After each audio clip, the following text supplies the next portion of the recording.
Welcome to DS Trucks. In today's video, I want to talk about how exactly to get started in snow service. And I want to say one thing before we jump into this. This is not real. This is my YouTube truck, guys. After a number of years making videos and having enough revenue to help me pay for the truck, this is not really the right snowplow setup. This is just for me, for personal use, for fun, for the channel. It's not really real life, so none of this is real. This is just for fun. But this is our Lariat F450. But guys, in today's video, I want to talk about how to get started in snow with very little money. What exactly would be a good course of action if you're just getting started, regardless of how old you are or where you are financially or in life in general. This is a good place to start. So share this video if you know anybody that's looking for a side hustle, somebody that does seasonal work and is looking for income in some other way, somebody who's starting out. This is not for the big guy who's already got 40, 50,000 in snow, 100, 200, 300,000 in snow. This is for a guy who's just starting off with $0. But check it out, guys. We just picked up this 2-yard salt spreader. It is a Salt Dog, and I'm pretty happy with Salt Dogs. I know they're not the best, but they perform great and they are very affordable. We have our Fisher XLS snowplow. As you can see, stainless steel, very good setup. But guys, this is not how you start. What I want to talk about in today's video is how you start. So there's a lot of things to think about when starting with snow. It's like, how much money do you have?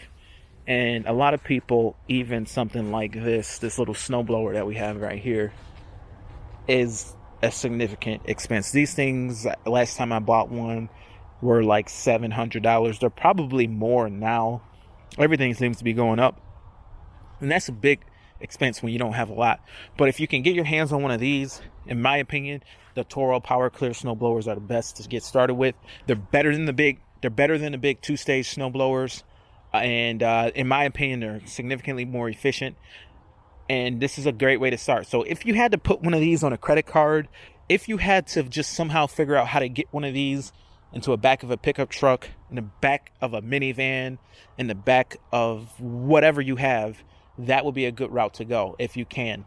But even if you can't, you could even start with even something like super basic. Super basic. You could even start with shovels, guys. You could start with just shovels. It's doable. You can get a small one and a big one. You could even maybe get a shovel for free, guys. You can get a free shovel. I actually started with a free snowblower, that green one back there. Took that from my parents. It was free and it wasn't that big a deal.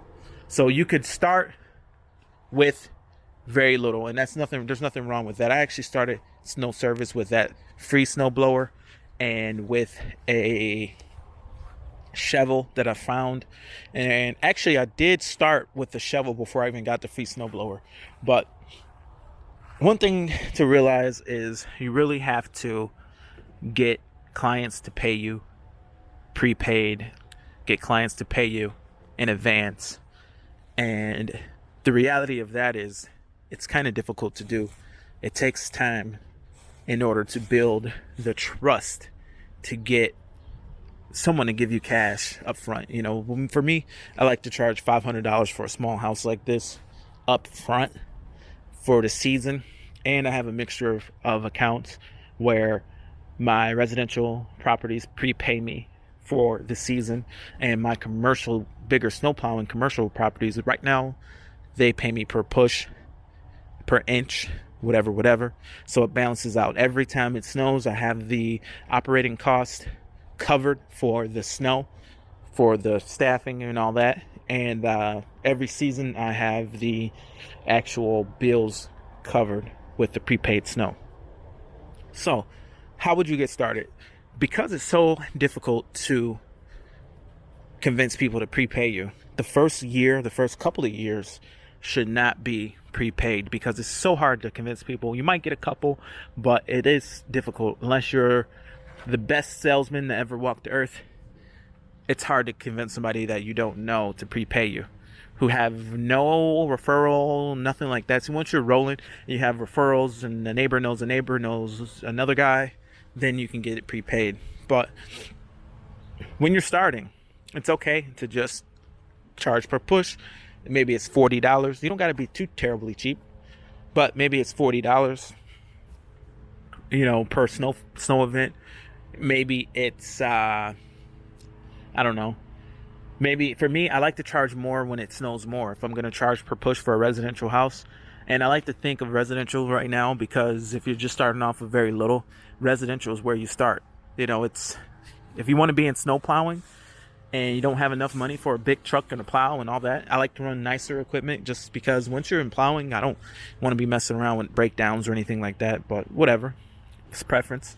But getting into plowing is expensive, and there's nothing wrong with that. If you put together a plan to get into bigger accounts, your plan can start off in residential snow, and you can have a mixture of stuff and eventually even move out of residential snow if you want. But I like to kind of talk about residential snow because that is, in my opinion, a really good place to start.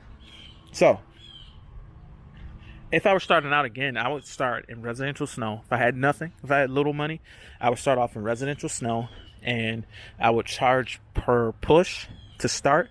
Now, once you're charging per push, it's significantly easier to gain clients, to build route density. So you want to get as much clients as you can in a tight area, in a small area. And it's much easier to do that if you are charging per push, because it's easier to sell. There's no risk involved for the client.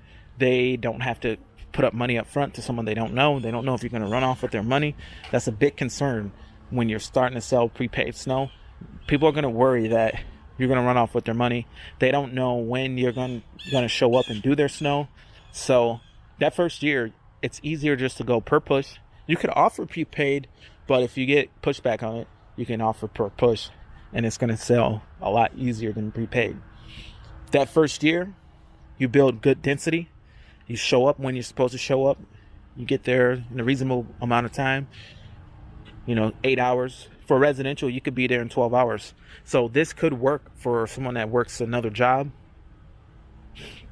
From there, you show up, you do a good job, and people will appreciate it. You build up a rapport with these people. Say you get 20 houses or 10 houses. 10 houses is actually a good place to be. 10 houses at $40. That ain't bad, for a side hustle, whatever, to just get started. Maybe you're in high school. 10 houses at $40 for the first 1 to 3 inches, and then charge a little more once you get over 3 inches. Hey, that ain't too terrible. Now, once you hit like 6 inches, it's good to kind of increase the price. For me, I like to charge every inch that's more than 3. So at 4 inches, you pay another $4. At 5 inches, you pay another $8. And so on and so on. That's how I like to do it. Now, from there, that first year, after that, after you've done a good job, now you can go back to those clients and request prepaid. They know you, you've built a rapport, and chances are, just by human nature, you're more likely to retain a lot of your clientele after you go to prepaid, because you've put in the time and you've built the confidence from those people. Now you can charge prepaid. Once you do that, now you're going to be able to get $10,000, $15,000, $20,000, whatever, up front from your residential accounts. And that puts you in position to I don't know, you can have help now. You can offer help. You can bring on someone to help you out. It's good to do that because it is hard work. It is a lot of work. You don't want to wear yourself out. You could pay whatever you need to pay. It's supplemental income. Or you could, for me, it helps with, having so much stuff. When you're doing snow plowing and you're putting all this money into plowing, and if everything's reliant on it snowing and it doesn't snow at all, then that's a problem. If it snows once a month and you got brand new plows and trucks and all this, and you had zero income other than one snow per month or whatever, 2 snows per month, 3 snows per month, is not enough. So it's good to have a little bit of a cushion there, a little bit of something to fall back on in the form of a prepaid snow setup. And the way to start with very little is building density in a small area. It could be just your street. It could be just areas that you can walk to. You might not even have a pickup truck, and getting a truck is a huge expense that a lot of people might see as a barrier. But you could actually start off with just a snowblower. I see guys cutting grass with like a wagon and a trimmer that they just put in a wagon, and they just work on one street. And that guy might make more money than a guy that goes from town to town to town and doesn't have any density. So that one handicap of not having a truck could actually be a huge benefit, because you can't cover that much ground, because so now you're forced to sell in such a tight area that your profits are going to be really high. So with very little, even if you don't have a truck, you could just sell snow service to your street, to within 5 blocks. 5 blocks is a couple of hundred houses, and you could sell snow to a couple of hundred people. You could print flyers. You could knock on doors. And one thing to think about when you're selling snow, is say you're in the middle of a snow season, or you're in the beginning of a snow season, and you don't have a full route. Well, you can fill your route really fast. Once it snows big, just wait for that big snowfall, and people are going to be ready to sign up. You'll be able to sign people up during the snowstorm. You'll be able to fill up absolutely no problem during a big snowfall. People are going to freak out, and they're going to start signing up for snow service, and they're going to be looking for someone to do their snow, and there's going to be a shortage, because there's always a shortage. There's always a shortage during the snowfall. There's always people last minute, whatever, that haven't found anybody, or everyone gets booked up, and you can always sell a snow, particularly if you're going per push, during a snowfall. So that's how I would get started. I would build trust with people before offering the prepaid, and then I'd switch them to prepaid, and I'd start getting in a little bit more into snow plowing.